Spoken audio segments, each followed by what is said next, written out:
الحمد لله على إحسانه والشكر له على توفيقه وامتنانه وصلى الله وسلم على خاتم النبيين وإمام المرسلين سيدنا محمد بن عبد الله الأمين وعلى آله الطيبين وأصحابه الغر الميامين ما اتصلت عين بنظر ووعت أذن بخبر وسلم تسليما كثيرا كثيرا. أما بعد، فأعوذ بالله من الشيطان الرجيم. بسم الله الرحمن الرحيم. واضرب لهم مثل الرجلين جعلنا لأحدهما جنتين من أعناب وحففناهما بنخل وجعلنا بينهما زرعا كلتا الجنتين آتت أكلها ولم تظلم منه شيئا وفجرنا خلالهما نهرا. صدق اللہ العظیم. سب سے پہلے میں اس پروگرام کے آرگنائزرز کا تہہ دل سے شکریہ ادا کرنا چاہتا ہوں کہ انہوں نے بہت ہی ایک یونیک اسٹیپ اٹھایا ہے کہ ہم اس طرح کے مختصر سے پروگرامز کریں جہاں پہ نوجوانوں کو جمع کیا جائے اور موجودہ زمانے کے جو چیلنجز ہمارے سامنے ہیں امت مسلمہ کے سامنے، ان چیلنجز کو ڈسکس کیا جائے اور ان کا حل تلاش کیا جائے.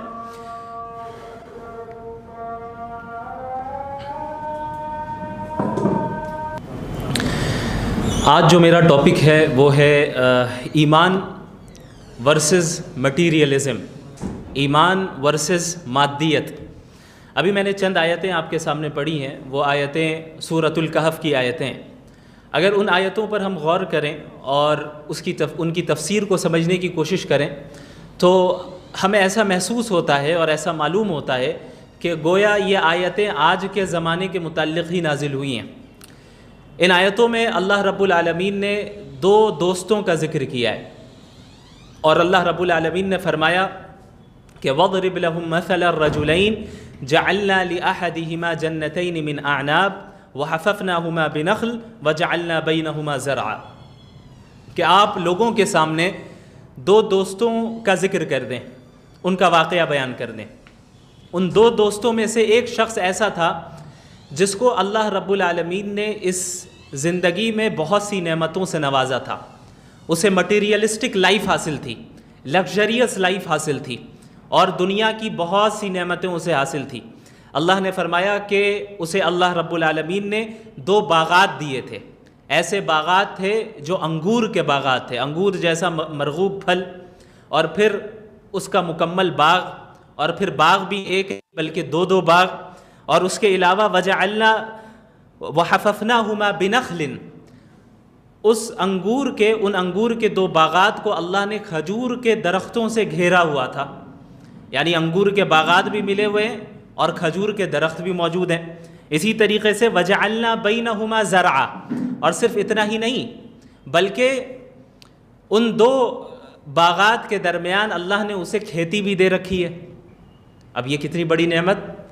اور صرف اسی پہ اکتفا نہیں بلکہ آگے اللہ نے فرمایا کلتا الجنتین آتت اکلہا.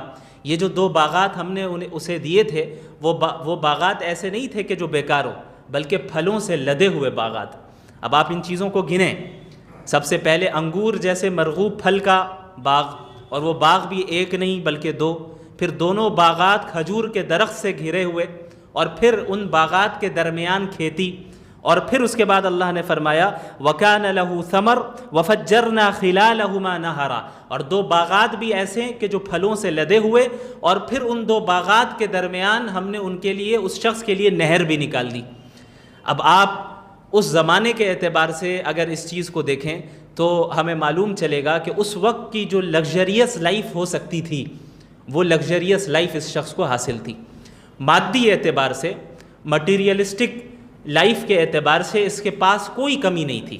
کھانے پینے کے لیے سامان، باغات، کھیت موجود ہے، نہریں موجود ہیں، اور وہ آرام کے ساتھ، کھجور کے درخت موجود ہے، وہ آرام کے ساتھ جو ہے اپنی زندگی بسر کر رہا ہے. لیکن اس کا جو دوسرا شخص تھا، اس کا جو دوسرا ساتھی تھا، وہ ساتھی ایسا تھا جس کے پاس یہ نعمتیں نہیں تھی، لیکن وہ شخص ایمان والا تھا. دو دوست تھے جس کے پاس دنیاوی نعمتیں تھی، لگژریس لائف تھی. وہ شخص ایسا تھا جو مومن نہیں تھا، لیکن اس کا جو دوست تھا وہ مومن تھا، لیکن اس کے پاس یہ نعمتیں حاصل نہیں تھی.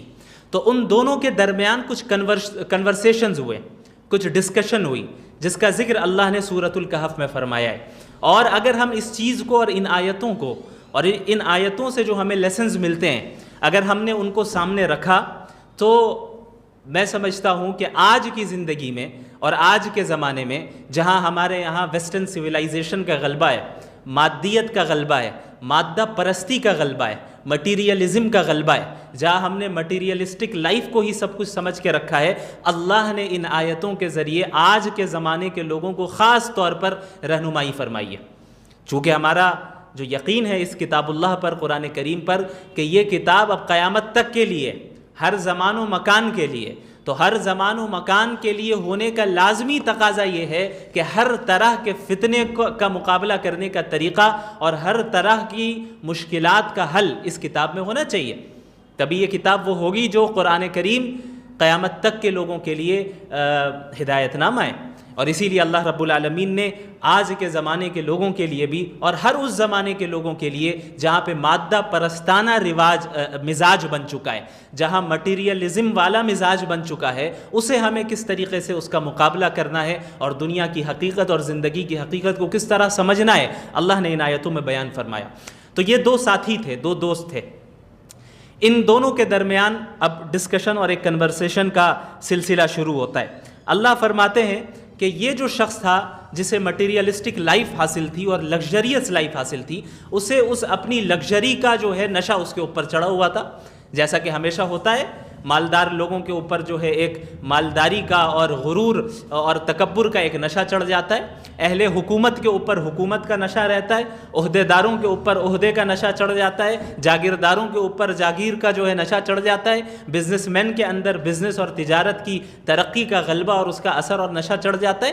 بس اسی طریقے سے اس شخص کے اوپر بھی یہ اثرات ظاہر ہوئے اور اس شخص نے اپنے دوست سے کہا، وہ دوست جس کے پاس جو غریب تھا، اس سے کیا کہا؟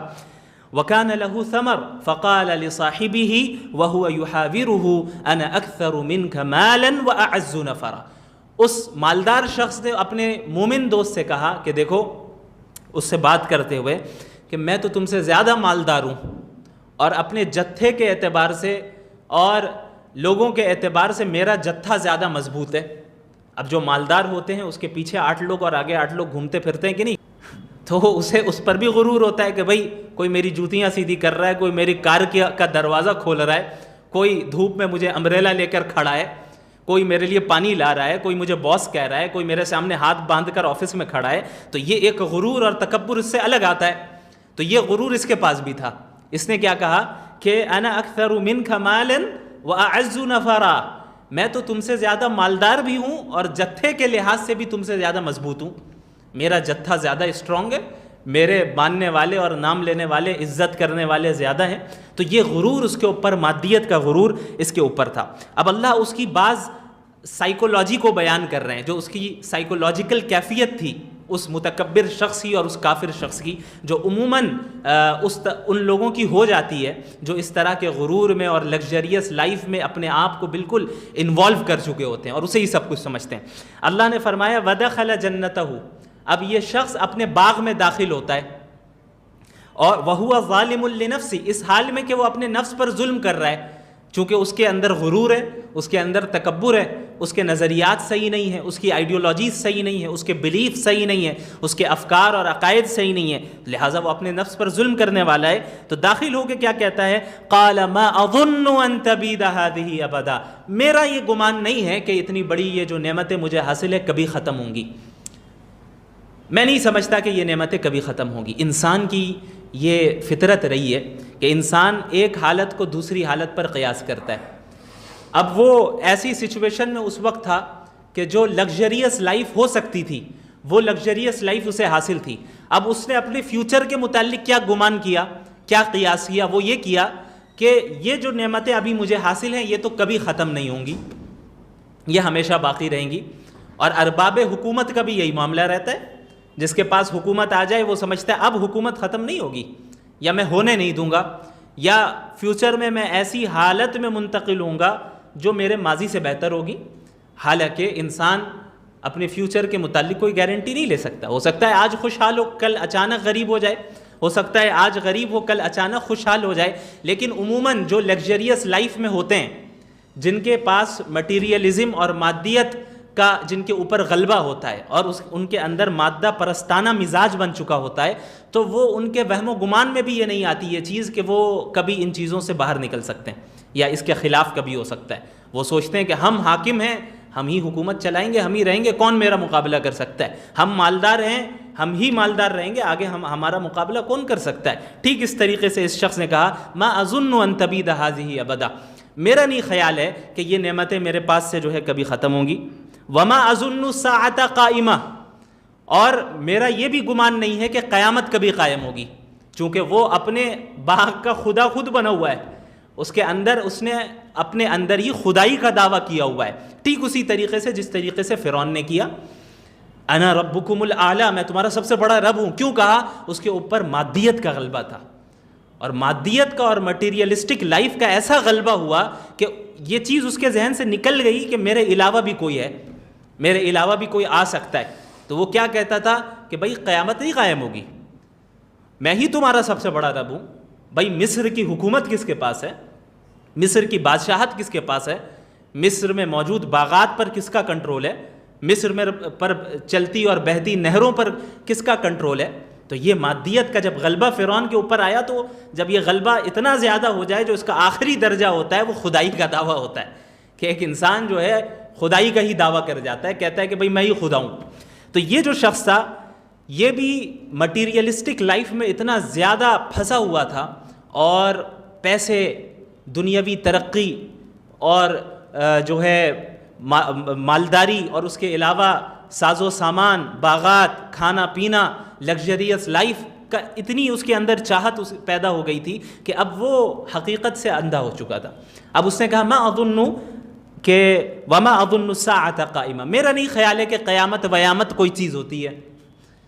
کیوں؟ کیونکہ قیامت نظر نہیں آ رہی ہے، باغات تو نظر آ رہے ہیں، ابھی اسی پر میں آؤں گا۔